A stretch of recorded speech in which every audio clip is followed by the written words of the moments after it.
Hi, this is Tutor P, and this is noun phrase 696. The noun phrase today is the whole kit and caboodle, or sometimes you just may hear it as the kit and caboodle. Okay, somebody wants a screenshot or a noun. Let's go right to it. You may also find caboodle spelled with a K sometimes, or for emphasis, one may say the whole kit and caboodle, just to emphasize it even that much more. Let's continue. If someone says the kit and caboodle, it means everything, entirely, the whole lot, or all the people or things involved. Let's continue. The phrase kit and caboodle dates back to the mid-1800s, and the term kit refers to a set of items designed for a specific task, like a first aid kit, for example. The term caboodle is an old term, which means everything, or the entire lot.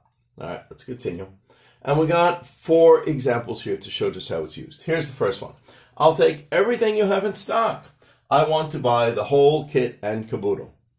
All right, number 2. Everything was destroyed in the flood. I had to throw away the whole kit and caboodle.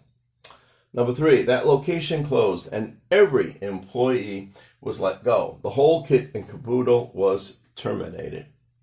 All right, number 4. Everything is included in the entrance fee. The whole kit and caboodle can be enjoyed for one price. Okay, anyway, I hope you got it. Hope it was clear. Hope it was very informative. Thank you for your time. Bye-bye.